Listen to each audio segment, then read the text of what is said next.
நம்மோடு இணைந்திருக்கிறார் அதிமுக முன்னாள் எம்பி திரு அன்வர் ராஜா அவர்கள். வணக்கம் சார். விக்கிரவாண்டி இடைத்தேர்தலில் பரப்புரை நிறைவடைய இருக்கு. இந்த தேர்தலை புறக்கணிக்கிறோம் என்று அதிமுக தரப்புல அறிவிக்கப்பட்டாலும் அவர்களுடைய வாக்குகள் யாருக்கு போகும் என்பது ஒரு மிகப்பெரிய கேள்வியாக எழுந்து நிற்கிறது. இது குறித்த உங்களுடைய கருத்து என்ன?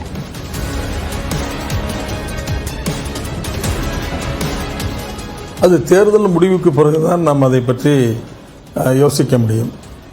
அந்த யார் யாருக்கு என்னென்ன எவ்வளோ வாக்குகள் ஏற்கனவே வந்திருக்கின்றன, இப்போது இந்த தேர்தல் இடைத்தேர்தல் முடிவுக்கு பிறகு அந்த வாக்குகள் எங்கெங்கு சென்றிருக்கின்றன என்பதையெல்லாம் பார்க்க வேண்டும். எங்களை பொறுத்தவரை நாங்கள் தேர்தலை புறக்கணித்து விட்டோம் என்று 100% அறிவித்து விட்டோம். நாங்கள் மட்டும் இப்போது புறக்கணிக்கவில்லை. இது முன்னால் நடைபெற்ற இடைத்தேர்தல்களில் திமுகவும் பல நேரங்களில் தேர்தலை புறக்கணித்திருக்கிறது. 2001 நடைபெற்ற சாத்தான்குளம் இடைத்தேர்தலிலே கூட திமுக போட்டியிடவில்லை, அப்போதும் புறக்கணித்திருக்கிறார்கள். அம்மா அவர்கள் போட்டியிட்ட நம்முடைய தொகுதியிலே கூட இப்போது ஆர்கே நகர் தொகுதியிலே கூட திமுக போட்டியிடவில்லை. எனவே திமுக போட்டியிடாத தருணங்கள் மிக அதிகமாக இருக்கின்றன.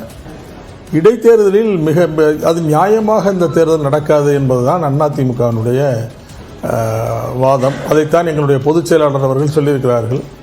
வாக்காளர்களை எல்லாம் மாடுகளை பட்டியல் அடைத்ததைப் போல இங்கிருந்து அவர்களை எல்லாம் சேர்த்து கொண்டு போய் ஒரு இடத்துல அடைத்து வைத்து அவர்களுக்கு உணவு எல்லாம் பரிமாறி மாலையில் அவர்களே வீட்டில் கொண்டு போய் விட்டு விடுவார்கள். வாக்காளர்களையே நாம் சந்திக்க முடியாது என்ற சூழ்நிலை இருக்கிற போது இந்த தேர்தலை பற்றிய சம்பவங்களை, அரசியல் முக்கியத்துவத்தை எப்படி வாக்காளர்களிடம் கொண்டு போய் சேர்ப்பது என்பதுதான் மிகப்பெரிய கஷ்டம். எனவேதான் இந்த தேர்தலில் தேவையில்லாமல் நாம் நிற்க வேண்டிய அவசியமில்லை என்று அதிமுக முடிவு செய்திருக்கிறது. அதிமுகவோட வாக்குகளை எதிர்பார்க்கிறது பாமக மட்டும் இல்ல, நாம் தமிழர் கட்சியும் அதிமுகவோட வாக்குகளை எதிர்பார்க்கிறாங்க. ரெண்டு பேருமே வெளிப்படையா அதிமுகவோட ஆதரவு வேணும் அப்படின்னு கேட்கிறாங்க. இது மட்டும் இல்லாம அதிமுகவோட வாக்குகள் நிச்சயமாக திமுகவுக்கு தான் வரும் அப்படின்னு திமுக தரப்புலையும் சொல்லப்படுது. ஸோ இந்த அளவுக்கான ஒரு எதிர்பார்ப்பு எழுந்ததற்கான காரணமே அதிமுக அந்த தொகுதியில பலமா இருந்தது அப்படின்றதுனாலதான். ஸோ அதனாலதான் இந்த கேள்வி எழுது, யாருக்கு இந்த அதிமுக வாக்குகள் போகும். ஆனா இபிஎஸ் சொல்றாரு யாருக்குமே வாக்களிக்க மாட்டார்கள் அதிமுகவினர். ஸோ முந்தைய தேர்தல்கள்ல அதிமுக இடைத்தேர்தலை புறக்கணித்த போது என்ன நடந்திருந்தது?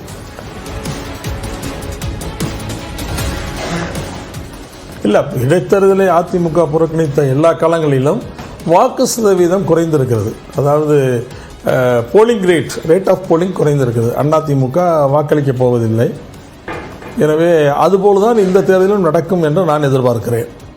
அதாவது அதிமுகவினுடைய வலுவான வாக்கு வங்கி இருக்கிற தொகுதி விக்கிரவாண்டி தொகுதி. எனவே அந்த தொகுதியில் இருக்கின்ற அதிமுகவினுடைய வாக்காளர்கள், அதிமுகவினுடைய விசுவாசிகள் புரட்சித் தலைவர் எம்ஜிஆர், புரட்சித் தலைவர் அம்மா அவர்களை பின்பற்றி இப்போது நம்முடைய பொதுச் செயலாளர் எடப்பாடியார் அவர்களுடைய ஆணைக்கிணங்க ஓட்டு போட போக மாட்டார்கள் என்பதுதான் என்னுடைய அழுத்தமான நம்பிக்கை. பாமகவுக்கு வழிவிடுவதன் மூலமாக அடுத்த தேர்தலில் அவர்களை கூட்டணிக்கு அழைக்கலாம் என்ற அடிப்படையில தான் இந்த தேர்தலை புறக்கணிச்சிருக்க அதிமுக என்ற பார்வையும் முன்வைக்கப்படுது. அப்படியா? இல்லை, அப்படி ஒன்றுமில்லை.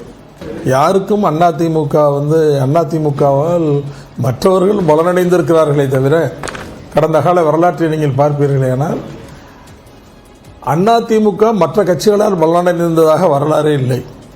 எங்களோடு கூட்டணி வைத்தால் அவர்களுக்கு வெற்றி கிடைக்கும், எங்களோடு கூட்டணி இல்லை என்றால் அவர்கள் வெற்றி பெற முடியாது. இதுதான் அதிமுகவினுடைய சரித்திரம், வரலாறு.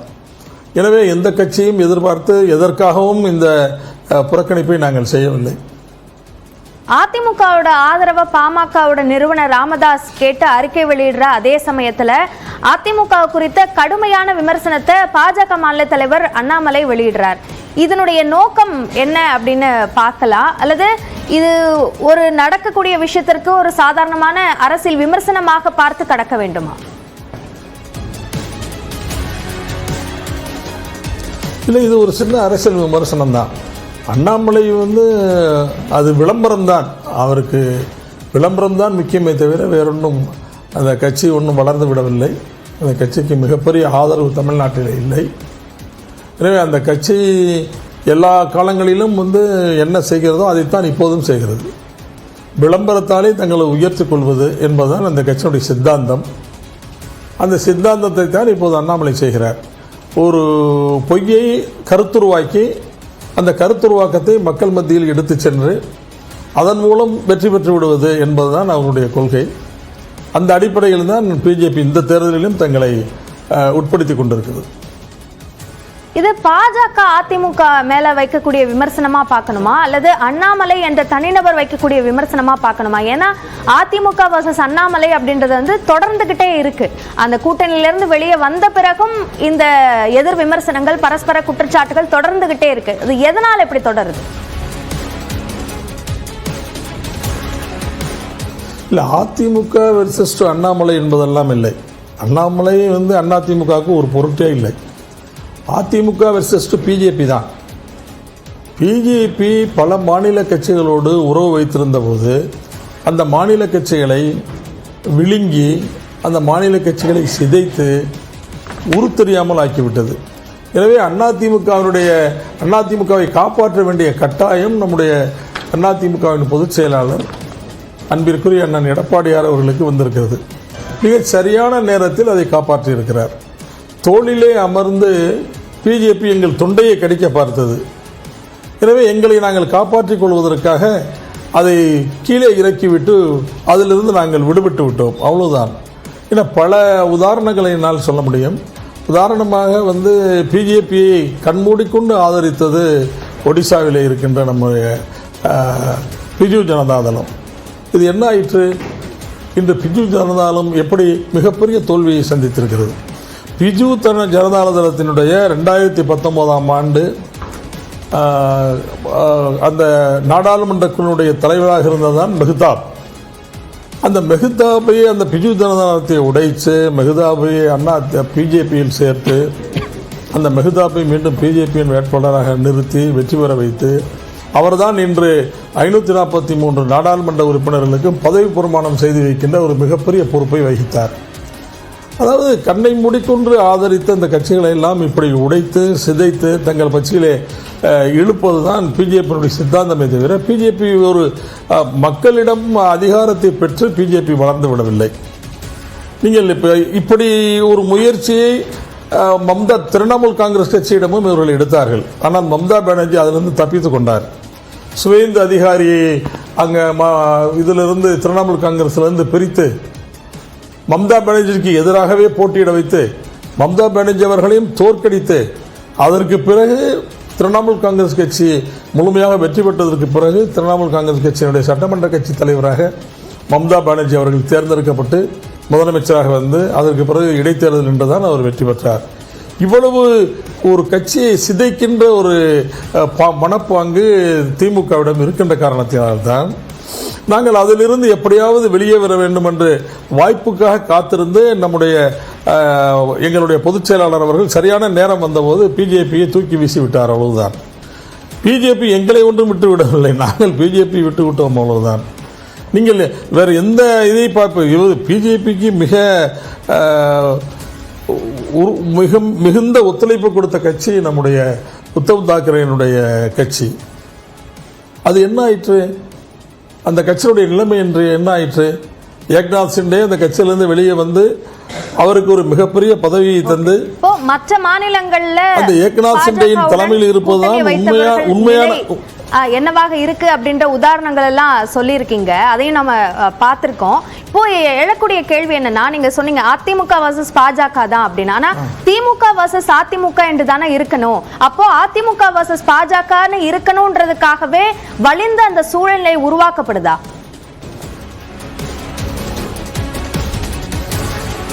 இல்லை, வலிந்த அந்த சூழலை உருவாக்கப்படுவதில்லை. ஒரு தனி மனிதனை பற்றிய விமர்சனம் தேவையில்லை என்பதுதான் என்னுடைய கருத்து. எங்களுடைய பொதுச் செயலாளர் நேற்றே சொல்லியிருக்கிறார், நான் கட்சியிலே இருந்து தேர்ந்தெடுக்கப்பட்ட பொதுச் செயலாளர், ஆனால் அண்ணாமலை நியமிக்கப்பட்டவர். இன்றையே அமித்ஷாவும் பிரதமர் அவர்களும் நினைத்தால் அண்ணாமலையை எங்கேயாவது ஒரு இடத்துக்கு அனுப்பிவிட்டு வேறு ஒருவரை தலைவராக்கிவிட முடியும். ஆனால் அதிமுக நிலைமை அதுவல்ல. அதிமுகவின் கட்டமைப்பே வேறு விதமானது. எனவே நீங்கள் அதை புரிந்து கொள்ள வேண்டும். அதிமுகவை காப்பாற்ற வேண்டும், காப்பாற்றக்கூடிய அந்த சூழ்நிலை எங்களுடைய பொதுச் செயலாளர்களுக்கு வந்தது. எனவே தான் அதை இது மிகச் சரியாக செய்திருக்கிறார். பல நேரங்களில் நான் உங்களுக்கு 2 விஷயங்களை சொல்ல விரும்புகிறேன். உங்கள் டிவியின் சார்பாக இந்த தமிழ்நாட்டு மக்களுக்கு 2 விஷயங்களை ஞாபகப்படுத்த விரும்புகிறேன். அதாவது பேரறிஞர் அண்ணா அவர்கள் திராவிட முன்னேற்ற கழகத்துக்கு தலைமை தாங்கிய போது பிரிவினைவாத கட்சிகளை எல்லாம் தடை செய்ய வேண்டும் என்று ஜவஹர்லால் நேரு அவர்கள் தலைமையில் இருந்த அந்த ஆட்சி முடிவு செய்தது. அப்போதுதான் பேரறிஞர் அண்ணா அவர்கள் அந்த திராவிட நாடு கொள்கையை கைவிட்டார்கள். கைவிட்டு இந்த தேசம்தான் எங்களுக்கு முக்கியம், திராவிட நாடு கொள்கையை நாங்கள் கைவிட்டு விட்டோமே தவிர அதற்கான காரணங்கள் அப்படியே இருக்கின்றன என்று பேரறிஞர் அண்ணா அவர்கள் சொன்னார்கள். அதற்கு பிறகு 74, 75 எமர்ஜென்சி காலகட்டத்தில் மிசாவில் maintenance of internal security act, அந்த மிசாவில் தமிழ்நாட்டில் திமுக போன்ற கட்சிகள் மற்றும் இந்தியா முழுவதும் மற்ற கட்சியினுடைய தலைவர்கள் எல்லாம் கைது செய்யப்பட்ட போது ஒரு பெரிய நெருக்கடி ஏற்பட்டது. ஜனநாயகத்தில் ஒரு பெரிய நெருக்கடி ஏற்பட்டது. அப்போது இதேபோல் மாநில கட்சிகளுக்கு ஒரு நெருக்கடி வந்தபோது புரட்சித் தலைவர் எம்ஜிஆர் அவர்கள் மிக சாதுரியமாக அதிமுக என்ற பெயரை அனைத்து இந்திய அண்ணா திராவிட முன்னேற்ற கழகம் என்று மாற்றினார்கள். மாற்றி அப்போது அதிமுகவுக்கு நிரந்தரமான அடித்தளம் போடப்பட்டது. அதிமுக தமிழ்நாட்டில் மட்டுமல்ல, கர்நாடகத்திலும், ஆந்திராவிலும், மகாராஷ்டிராவிலும், புதுச்சேரியிலும் இப்படி பல இடங்களில் அதிமுகவினுடைய கிளைகள் இருந்தன. எனவே அனைத்து இந்தியா என்பது பொருத்தமான பெயர் என்பதால் அனைத்து இந்திய அண்ணா திராவிட முன்னேற்ற கழகம் என்று பெயர் மாற்றம் செய்யப்பட்டு அது காப்பாற்றப்பட்டது. இன்று அப்படித்தான். இன்று எங்களுடைய பொதுச் செயலாளர் அண்ணன் எடப்பாடி பழனிசாமி அவர்கள் தலைமையேற்று இந்த இயக்கத்தை நடத்தி கொண்டு வருகிற போது இதில் ஏதாவது ஆபத்து வந்து விடக்கூடாது, மற்ற கட்சிகளை விழுங்கியதை போல அதிமுகவை விழுங்கிவிடக்கூடாது, அதிமுகவை எப்படியாவது காப்பாற்ற வேண்டும் என்ற உணர்வோடு இந்த கூட்டணியிலே இருந்து நாங்கள் வெளியே வந்திருக்கிறோம். இந்த கூட்டணியிலிருந்து நாங்கள் வெளியே வந்திருக்கிறோமே தவிர நாங்கள் அதிமுகவை காப்பாற்றி இருக்கிறோமே தவிர அதிமுக இனி எத்தனை தேர்தல்கள் வந்தாலும் சரி அந்த தேர்தலை சந்தித்து வெற்றி பெறக்கூடிய அளவுக்கு வலுவான இயக்கம் அதிமுக என்பதை நான் இந்த நேரத்தில் பதிவு செய்ய விரும்புகிறேன். அதிமுகவுக்கு எந்த சேதாரமும் இந்த தேர்தலில் ஏற்பட்டுவிடவில்லை. அதிமுக தொண்டர்கள் அதிமுகவை அப்படியே இருக்கிறார்கள், அவ்வளவுதான். இந்த தேர்தலின் ஸ்ட்ராட்டஜியில் லேசாக மக்களுக்கு நாங்கள் பல விஷயங்களை எடுத்துச் சொல்வதில் நாங்கள் மக்களிடமிருந்து கொஞ்சம் பின்தங்கி இருந்தோமே தவிர வேறொன்றும் இல்லை. ஆனா இதுல ஓபிஎஸும் சசிகலாவும் இன்னமும் அதிமுக ஒன்றிணையும் என்ற ஒரு நம்பிக்கையை வெளிப்படுத்திக்கிட்டே இருக்காங்க. இது மீண்டும் ஒன்றிணைவதற்கான ஒரு குரலாக பார்க்கணுமா, அல்லது அதிமுகக்குள்ள இந்த பிரிவினை இருக்கு அப்படின்றத நினைவுபடுத்துற விதமாக இந்த குரல்கள் அப்பப்போ எழுந்துட்டு இருக்கு அப்படின்னு பார்க்கணுமா? இல்லை, இந்த கேள்விக்கு எங்களுடைய அதிகாரப்பூர்வமான செய்தி தொடர்பாளர் அன்பிற்குரிய அண்ணன் ஜெயக்குமார் அவர்கள் பலமுறை பதில் சொல்லியிருக்கிறார். ஒரு 2-3 நாட்களுக்கு முன்பு கூட எங்கள் கட்சியின் பொதுச் செயலாளர் அண்ணன் எடப்பாடியார் அவர்களும் இந்த கேள்விக்கு பதில் சொல்லியிருக்கிறார்.